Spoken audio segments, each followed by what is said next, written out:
tous et à toutes qui nous rejoignez aujourd'hui, demain ou bien plus tard pour notre vidéo mensuelle qui alterne ou qui complète l'éditorial que j'écris dans le numéro habituel de Conquérir.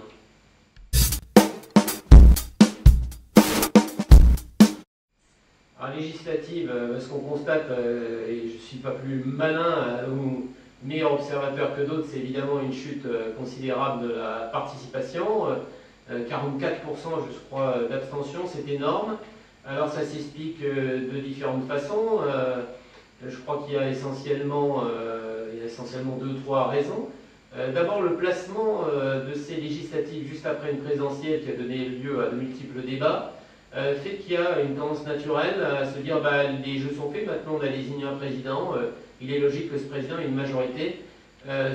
Cela amplifie donc les écarts, ça c'est un écueil bien sûr, les écarts entre les uns et les autres, beaucoup plus accentués que si les élections étaient positionnées d'une manière différente. Et cela aussi implique qu'un certain nombre de personnes ne se déplacent pas en disant bon finalement on a accompli notre devoir le mois dernier, il y a une tendance qui a été choisie, donc respectons-la. C'est pourquoi j'ai écrit dans mon éditorial du numéro daté juin, juillet, août, et avant même d'ailleurs que le débat s'instaure en partie sur ce thème, j'ai évoqué donc l'idée que ces élections puissent, comme aux États-Unis entre guillemets, bien sûr avec toutes les différences qui s'imposent, se dérouler au même moment. Alors, évidemment ça suppose d'autres changements, une réflexion plus large. Je crois franchement que la réduction à 5 ans du mandat présidentiel avec cette obligation de placer les législatives juste après a été fait, comme beaucoup de mesures d'ailleurs, sans réflexion suffisante. Donc là, il faut vraiment faire quelque chose. On viendrait bientôt à 40% de participation si on va à ce train-là. Ce n'est pas possible. Ça fait une assemblée qui n'est pas suffisamment représentative. Elle ne l'est pas d'ailleurs aussi parce qu'il y a un certain nombre de courants, bien sûr, qui ne sont pas représentés ou peu à l'Assemblée nationale.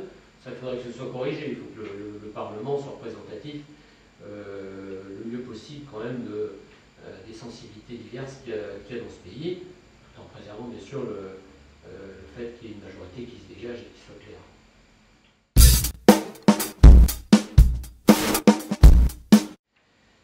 Le SMIC, bon, tout ça c'est un vaste programme, le SMIC, les salaires, la compétitivité, tout ça, ça va ensemble. Alors c'est vrai qu'on a tendance à le dire, et c'est logique en particulier dans les grandes villes, mais les salariés, enfin déjà il faut être salarié, il y a beaucoup de gens qui sont au chômage, il ne faut quand même pas oublier cela. Enfin les salariés qui sont au SMIC, qui ne gagnent pas beaucoup d'argent, ça c'est certain, il faudrait qu'ils en gagnent plus. Bon, alors comment est-ce qu'il faut qu'ils en gagnent plus? Comment on peut y arriver? Peut-être en ayant des charges sociales moins élevées, mais de ce que je sache, on est en train de les augmenter plutôt que les réduire, on va augmenter la cotisation de l'assurance vieillesse. J'entends plus parler de cette fameuse suppression de la cotisation à l'allocation familiale que M. Sarkozy avait prévu pour fin avril en anticipation d'augmentation de la TVA pour octobre, ça on n'entend plus parler, donc augmentation des charges sociales. On va supprimer ou quasiment supprimer, sauf je crois pour les TPE, la réduction aussi bien fiscale que sociale entre guillemets pour les heures supplémentaires.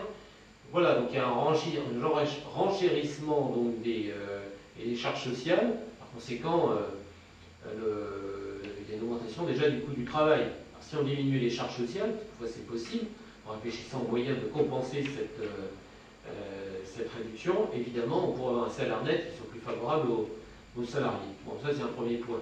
Après le SMIC. Bon, le SMIC, il y a beaucoup de gens qui sont au SMIC, et en particulier dans les TPE-PME, ce que dit la CGPME, à juste titre. Bon, le risque, toujours pareil, le risque c'est qu'il y a davantage de chômage. Les entreprises hésitent à embaucher, restreignent leur personnel dans une situation qui n'est pas forcément géniale. Et puis je voudrais quand même rappeler qu'on parle beaucoup des gros salaires, etc. Bon, c'est choquant, enfin bon, je crois que l'envie, n'avance à rien, je veux dire, ce qui est important effectivement, c'est que les échelons qui sont les moins bien payés soient si possible mieux payés, ils seront d'autant mieux que la situation économique sera meilleure.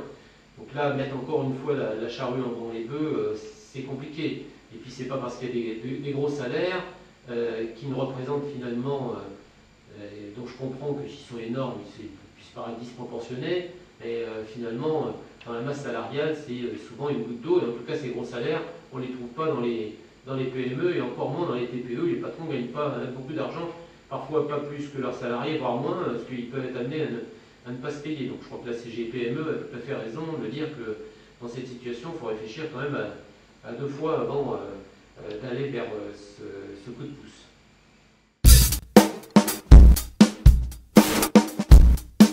Oui, on a parlé des propos de M. Cameron, en les critiquant, etc. Je crois que bon, ils se mettent de ce qui se passe ici, nous on se met de ce qui se passe en Grèce, et ainsi de suite. Bon, je crois que chacun doit balayer dans sa porte. Je crois qu'il fait ni pire ni mieux que d'autres. Bon, c'est l'humour britannique qu'on peut apprécier ou pas. Cela étant, c'est vrai que j'entends dire que les appartements de l'avenue Foch, et je ne connais personne à l'avenue Foch, je peux vous le dire, il faut faire de ma part, les appartements se vident.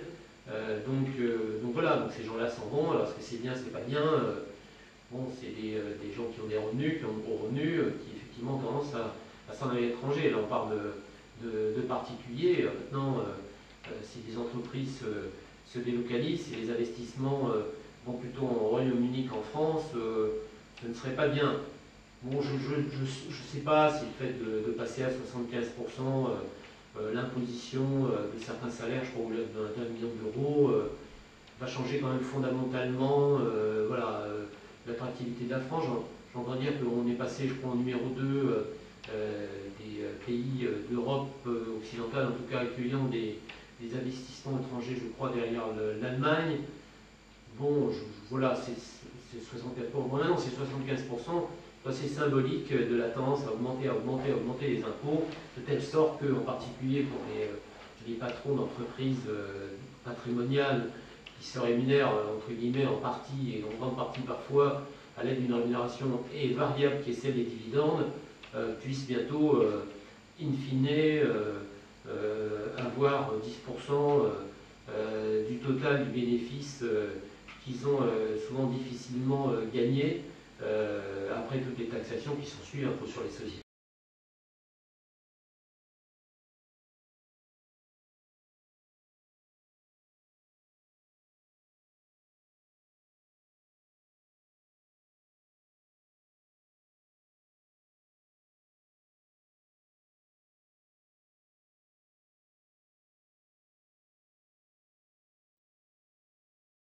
On dit qu'il manque 10 milliards d'euros dans les caisses d'ici la fin de l'année. Où est-ce qu'ils vont les trouver?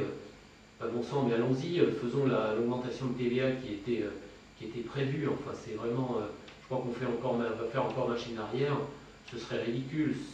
C'est une TVA qui va frapper en particulier les touristes. Il y a beaucoup de touristes en France. On va éviter, avec des taux réduits qui existent d'ailleurs, de sanctionner, disons, les produits de première nécessité. Après, je veux bien, enfin, quelqu'un qui est le SMIC, qui achète un caméscope, bah, tant mieux pour lui, mais je veux dire, c'est pas forcément un produit de première nécessité. Je prends cet exemple puisque je suis en face d'un caméscope et donc l'idée me vient à l'esprit, mais ça pourrait toucher des tas d'objets de ce style.